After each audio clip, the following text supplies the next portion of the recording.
Welcome again on this second Sunday of Advent, just as you are, with whatever you are carrying or however you are feeling. Maybe you're a little tired. Some of us were up late last night, but it was worth every second. I got to see some of our sages wearing coconuts as a top.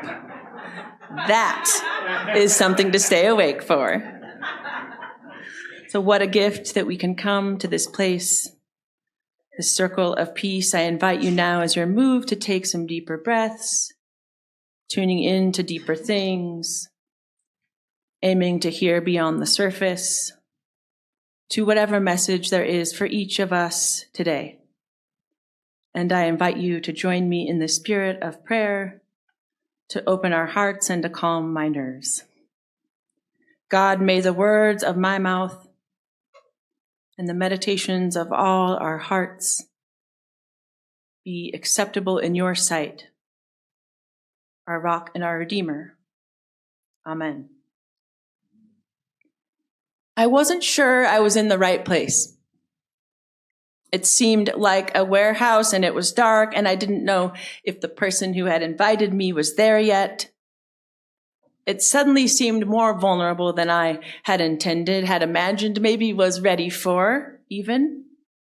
I feared I had made a huge mistake leaving the Boulder bubble on a weeknight. So many unknowns. Why did I say yes to this? That was earlier this week, and I was nervous because the whole point of the gathering was to share an experience, a meal, an evening with complete strangers. 100 people total around one long table of tables. This is what the nonprofit Longer Tables has been doing for a few years, gathering strangers around tables of different sizes for the simple mission of bringing people from all walks of life together to share a meal at one long table, because they believe in the power of the table. Doesn't that sound like a secular way of talking about communion? We were told to bring a dish to share and to not speak about what we do for work, which is very handy for me. That's a real buzzkill in many group settings when they find out what I do. The room was laid out beautifully. The tables in white, set as lavishly as if for a wedding, candles and greenery, a place setting that was arranged just so, and upon each plate was a card with one name. When it was time, the host thanked us for taking the risk to come, for showing up for dinner with strangers, and we were invited to find our name and our place at the table. Again, we were reminded to try and discuss our passions and what people might be surprised to learn about us, instead of the default question in this country, which is, what do you do? We were invited to ditch this question in part because often it can feel like we are probing one another for where to place one another, how to categorize each other on the ladder of worth. Are you with me? So we were freed from that. And what was left was our stories. The man who sat across from me has lived in Denver for 30 years and has watched his neighborhood change, and his friends get pushed further and further out. He retired from American Airlines and loves cooking for his friends, and he can host 22 people in his backyard in Aurora. The man who sat diagonally from me went to college in Indiana and grew up in Fort Collins, and he loved his grandpa who died not long ago. He inherited his grandpa's truck, which was stolen out from in front of his house not long ago this year, and now it's an impossible time to buy a car. There was a sort of holy hum in the room, the sound of equal parts delight and discomfort. The woman across from me had a pile of silver hair neatly arranged on the top of her head, red lipstick that I saw her apply without a mirror. That takes skill. Her large speckled brown frames sat perched in just the right spot in her nose. She had survived cancer, had just turned 60 recently, and had attended a gathering of women her age where they danced around and reclaimed the term crone, where they crowned one another with a crown. And she told us that while our culture had reduced the concept of a crone to being a sinister older woman, she was all about reclaiming the term and living into its original meaning, which is how women gain wisdom and knowing with age. The guy seated next to me shared that he loved music and used to be a DJ. He went to see you and pined about the time when you could just show up at a party without being in the Greek system. He was an introvert and shared that his wife wouldn't come because she was worried about germs at a meal with 100 strangers. But he said that after the pandemic, he realized especially how much he needed people. So he came without her. He asked what I was into as we were waiting in the line for food, and I shared about the grant and being excited to study the divine feminine. He paused. He quizzically looked at me and he said, "Do you mean the hip-hop album?" I had no idea. He told me that the album was important in that genre, so later I looked it up and discovered there is a hip-hop artist named Mac Miller with an entire album called The Divine Feminine. It has soft piano and surprising lyrics about not just romantic love, but about what he has learned from women throughout his life. I was surprised, and I went home and immediately, looked up. Who knew? I never would have guessed. And I never would have guessed that Sean, this lover of hip hop, who is into a different kind of divine feminine, I never would have guessed that he drives a Volvo. Like if you saw the guy, not what you would have imagined. And here's the other thing. At the very end of the night, I learned he's a fellow reader and devotee of the Sunday New York Times. So on we went to chit-chat about that. And as I was sitting there, hearing this holy hum of fragments all around me, I was thinking about all the assumptions we make about one another, all of the things that we put upon each other, all of the stories we tell about each other before we have any information. Are you with me? These end up being created limitations, what we oppose upon our interactions that really end up limiting us, and which is likely why some of the best spiritual teachers of our time speak of inner depth and growth as being about identifying and releasing ourselves from these blockages by recognizing, listen to this, the unconscious reservoir of expectations, assumptions, and beliefs in which we are already immersed. I think that term reservoir is spot on because for most of us, the space we hold for assumptions is deep and wide.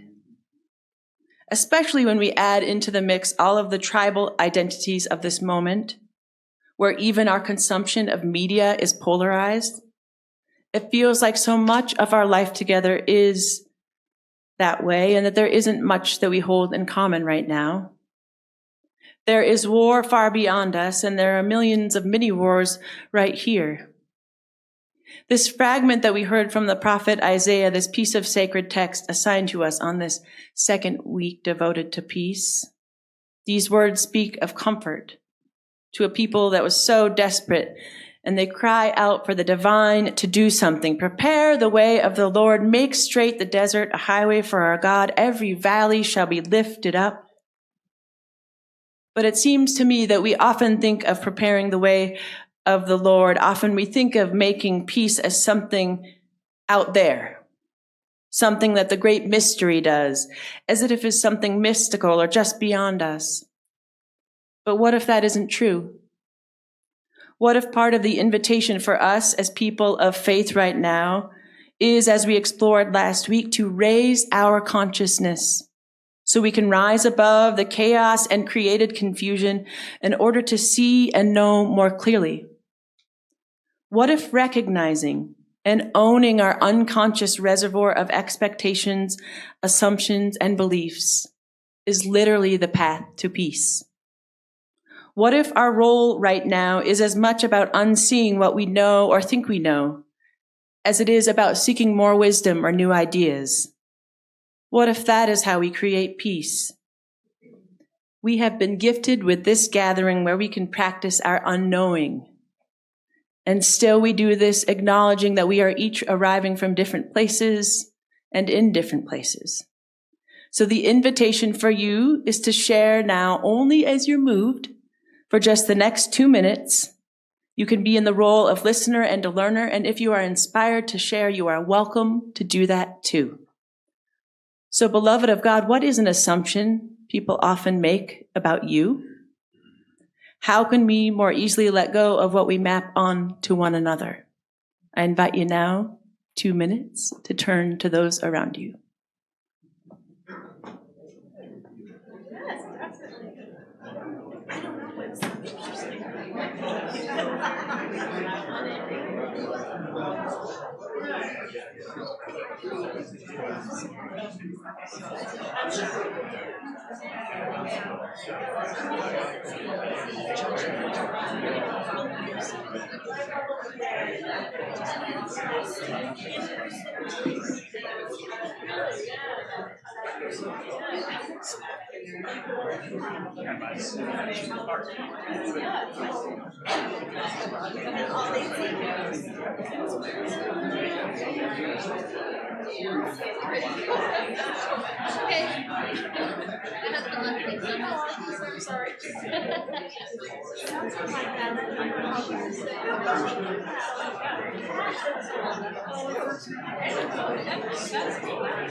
Unfortunately, we don't have those right now.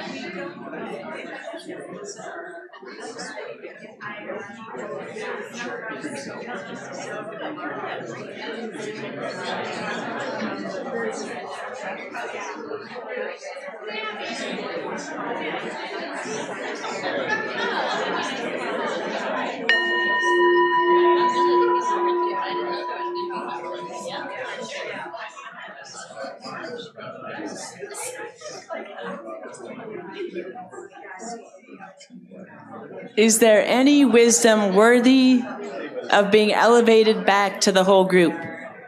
Anything that good? I don't know what assumptions people make about me. I know what assumptions I make about others.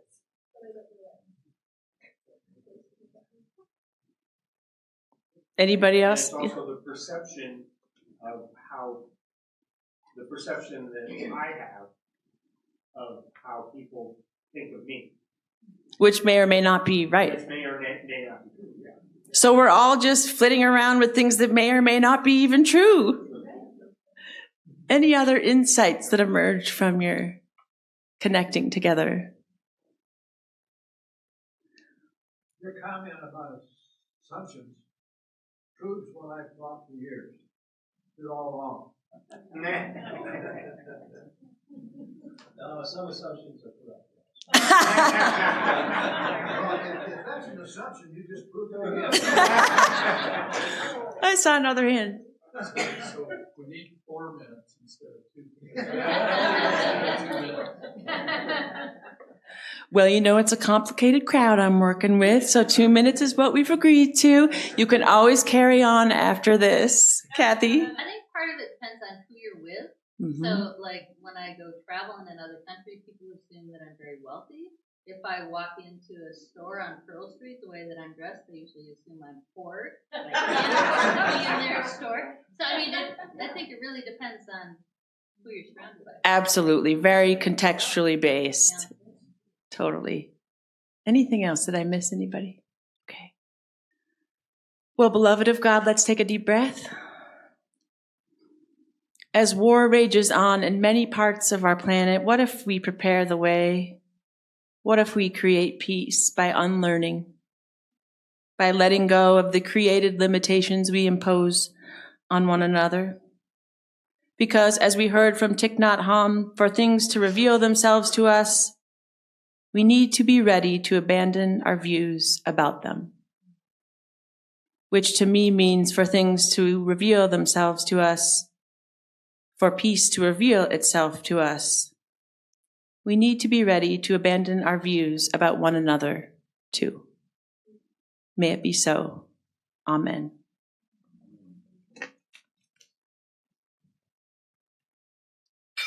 Greetings to you wherever you are watching this. For those of you whom I have yet to meet in person, I'm Reverend Nicola Marsh, pastor here at Community UCC. And we see that people like you are watching our live stream each week. And because of this, we are excited to be embarking upon an experiment. And we need you. If you are engaging with us regularly, finding meaning in what we are about, we would like to extend a special invitation for you to be among the first CUCC digital disciples. For signing up for just $10 a month, you will receive a t-shirt with the new CUCC logo. And we are also exploring the idea of offering other content to those of you who are part of this new and growing area of digital ministry. Sign up to support us in this new way at cuccboulder.org/support by clicking on the yellow donate tab and noting you are a digital disciple in the instructions. Or as always, we welcome an old-fashioned check mailed to us at CUCC, P.O. Box 3646, Boulder, Colorado 80307. Thank you for being and building beloved community with us, and thank you for your gift, whatever it might be.